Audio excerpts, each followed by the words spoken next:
Welcome to The Explainer. So you're thinking about starting a business in Bangladesh, right? It can seem pretty complex, but don't worry. Today we're going to cut through all that noise and give you a really clear, step-by-step guide to get your company officially up and running. Okay, so you're ready to launch your company in Bangladesh? Let's do it. Starting a company is, of course, a huge undertaking no matter where you are. But in this explainer, we're going to demystify the entire process in Bangladesh, from start to finish. That way, you'll know exactly what's coming. So here's how we're going to tackle this. We've broken the whole journey down into a few key parts. First, we'll look at the big picture, your business blueprint. Then we'll dive into the three main phases: the prep work, the official process, and the all-important post-launch checklist. After that, we'll touch on how to stay on the right track long-term. And finally, we'll talk about your next steps. Let's get started. All right, first things first. Before we get lost in all the how-tos and the paperwork, let's take a step back and talk about the why. Why go through the trouble of forming a limited company in the first place? What are the real advantages here? And what's cool is how these benefits all feed into each other. You see, when you have limited liability, your personal assets are safe. That's huge. That safety gives you and your business a ton more credibility, which, you guessed it, makes it way easier to get funding from banks or investors. And because the company is its own legal thing, it can keep going long after the original founders have moved on. It's a really solid structure. Okay, phase one, the prep work. This part is absolutely crucial. Think of it as building the foundation of your house. You have to get this right before you even think about touching any of the official registration forms. So the first name you absolutely need to know is the RJSC. That's the Registrar of Joint Stock Companies and Firms. Basically, this is the main government office you'll be dealing with. They're the ones in charge of all company registrations, so think of them as the official gatekeepers. All right, next up, let's talk about your company's DNA. It's made up of two super important documents, the MOA and the AOA. The Memorandum of Association, or MOA, is all about the what and the why. It spells out what your company's purpose is. Then you've got the Articles of Association, the AOA, which is the how. It's the rule book for how your company will operate day to day. Now, for the basic structure, the magic number is 2. You're going to need at least 2 directors and at least 2 shareholders.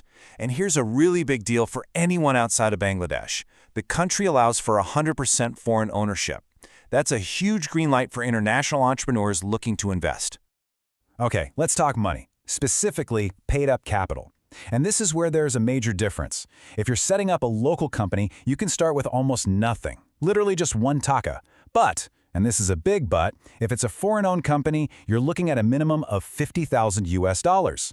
This isn't just a random number. It's often tied to being able to hire foreign staff, so it's a really important distinction to be aware of. All right, with all that prep work done, your foundation is solid. Now it's time for the exciting part, phase 2, the official process. This is where you actually engage with the RJSC and make this whole thing legal. And the good news is, the official process is a pretty clear 5-step path. It starts with getting your name cleared, then opening a bank account, uploading your docs, getting everything verified, and finally, the best part, getting that official incorporation certificate. Let's zoom in on a couple of the most important ones. So, step 1, name clearance. This is your first official hurdle. Your company name has to be totally unique. The RJSC's website has a search tool. Definitely use that first to see if your dream name is even available before you get too attached to it and submit the paperwork. Okay, for anyone with foreign investors, listen up because this is a big one, the encashment certificate. This piece of paper is non-negotiable. It's the official proof from a Bangladeshi bank that the investment money, that paid-up capital we talked about, has actually landed in the country. This is exactly why opening that bank account is one of the very first things you need to do. And you're incorporated. Congratulations, that's a huge milestone. But hold on, don't pop the champagne just yet. The journey isn't quite over. Now we move into phase 3, the post-launch checklist. This is what takes you from legal entity to ready for business. Think of this as your immediate to-do list. It's the bridge that gets you from just being registered to actually being able to operate. You've got to get a trade license, a tax ID number or TIN, and a VAT certificate. These are the absolute essentials for being compliant and, legally doing business. So now you're up and running. But the work doesn't stop there, right? To keep your company in good standing, you have to stay on top of your ongoing compliance. And that really boils down to regular annual filings with our friends at the RJSC. Basically, every single year, there are a few things you have to do.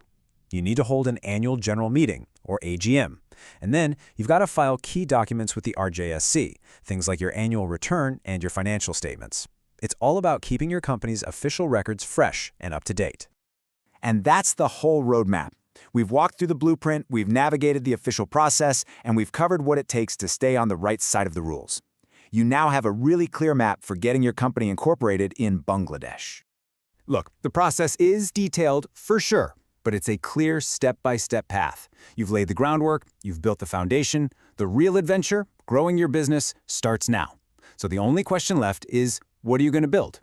Thanks so much for joining us for this explainer.